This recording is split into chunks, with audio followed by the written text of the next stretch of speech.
রামিসা নামে যে মেয়েটা, মিরপুরের ঘটনা আপনারা তো সবাই দেখছেন সোশ্যাল মিডিয়া। এই রামিসা নামে এই মেয়েটাকে এই জানোয়ার একাকি ঘরের ভিতরে নিয়ে, বাথরুমের ভিতরে নিয়ে দর্শন করছে। এরপরে অজ্ঞান হওয়ার পরে কল্লা কাটছে। এরপরে কত নির্যাতন করার পরে এই মেয়েটা ফুলের মতো একটা বাচ্চা, মাত্র 7-8 বছর বয়স, এমন নিষ্পাপ একটা জান্নাতি বাচ্চাকে এমন জানোয়ার যদি না হইতো দর্শন করে মেরে ফেলতে পারতো না। কথা বলেন, পারতো না। আজকে আফসোসের সাথে বলতে হয়, বাংলাদেশে সব কিছুর বিচার হচ্ছে, একমাত্র দর্শকের বিচার হচ্ছে না। দর্শকের বিচার নাই। একজন দর্শক, এর বিচার হচ্ছে না। অবাধে এই যে কিছুদিন পরে পরে এক একটা দর্শনের ঘটনা ঘটে, আরেকটা ঘটনা এসে এটাকে ধামাচাপা দিয়ে শেষ। এর আর বিচার হচ্ছে না, এর আর বিচার নাই। আল্লাহ পাক রব্বুল আলামিনের বান্দা এখানে যারা আমরা সবাই, দর্শনের বিচারগুলা যদি প্রকাশ্যমান দৃশ্যমান 2-4টা বিচার যদি দেশে হইতো, বাংলাদেশে আর দর্শন নামক কোন নির্যাতন থাকতো না। কথা বলেন, নির্যাতন থাকতো না। দর্শনের বিচার হচ্ছে না বিদায়ী কিছুদিন পরে পরেই দর্শন বাড়তেছে না কমতেছে? কথা বলেন, বাড়তেছে। ছোট্ট ছোট্ট বাচ্চারা নিরাপদ না, ছোট্ট ছোট্ট বাচ্চারা নিরাপদ না।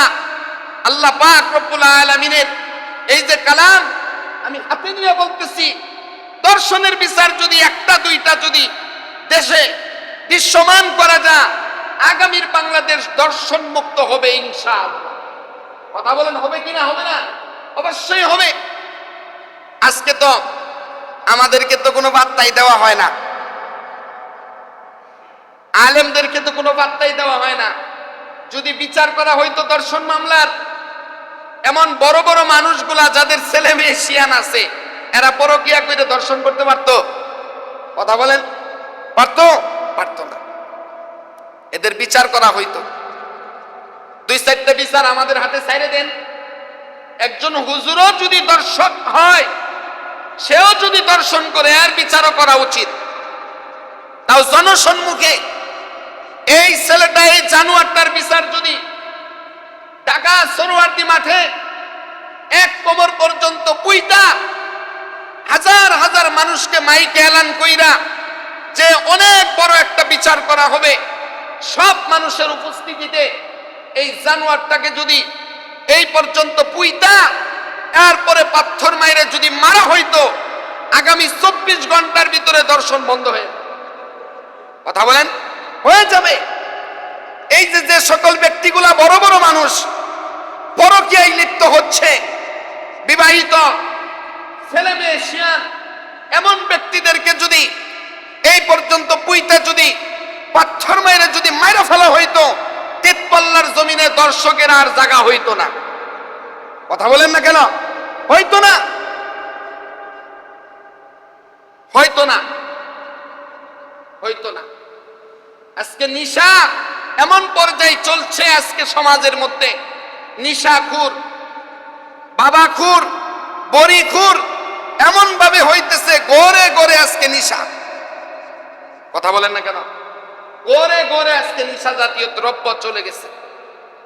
এই সব কিছু বন্ধ করার জন্য একটাই ট্রিটমেন্ট আছে, সেটা হলো আল কুরআনের আইন। কথা বলেন, কুরআনের আইন। এই কুরআনের আইন যদি বাস্তবায়ন করা যায়, তাহলেই দর্শন মামলা বাংলার জমিনে দৃশ্যমান করা সম্ভব। নচেত যতদিন আমেরিকার আইন চলবে, ভারতের আইন চলবে, ততদিন এমন খুন খারাপির বিচার করা এদের দ্বারা সম্ভব না, যতদিন না কুরআনের আইন বাস্তবায়ন করা হবে। কথা কোন ঠিক কিনা? সম্ভব না। 2-4টা বিচার করেন, দেখবেন সব শেষ। এই যারা এই সকল কাজের সাথে যারা জড়িত আছে, সবগুলারে যেন আল্লাহ তাআলা ধ্বংস করে দেয়।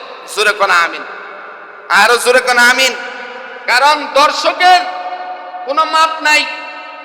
সে যদি বিবাহিত হওয়ার পরেও যদি সে দর্শন করে, এই কোরআনের ফায়সালা হলো তাকে মাইরে ফেলার লাগবে। তাকে কি করা লাগবো? কথা কয় না, কি করে ফেলার লাগবো? মাইরে ফেলার লাগবো। এছাড়া মাপ নাই, মাপ নাই। যত রকমের তওবাই করুক মাফ হবে না। এর বিচার একটাই, মাইরে ফেলার লাগবো। সে যদি বিবাহিত হয়, আর যদি অবিবাহিত হয় 100 দুররা, 100 বেতের বাড়ি, 100। তাও কারে দিয়ে বাড়ি দেওয়া লাগবো জানেন? আমরা তো জানি না, মনে করছে আপনি আমারে দিয়ে বিটাবেন না। পালোয়ান যারা আছে, পালোয়ান বিরাট শক্তিশালী ব্যক্তি, এমন ব্যক্তির হাতে শক্ত বেত দেওয়া হবে। এই বেত দিয়ে 100 বেতের আঘাত করবো, 100 বেত। যত শক্তি আছে অমন শক্তি দিয়া 100 বেত আঘাত করব। যদি একটা বেত আঘাত বাকি থাকতেও যদি সে মৃত্যুবরণ করে, বাকি বাড়িটা তার কবরে দেওয়া লাগবে। কথাটা বুঝেন নাই? কবরে দিতে হবে। এমন বিচার দেশে করেন, একটা বিচার দেখবেন আগামীতে আর দর্শন নামক কোনো বস্তু বাংলাদেশে থাকবো না।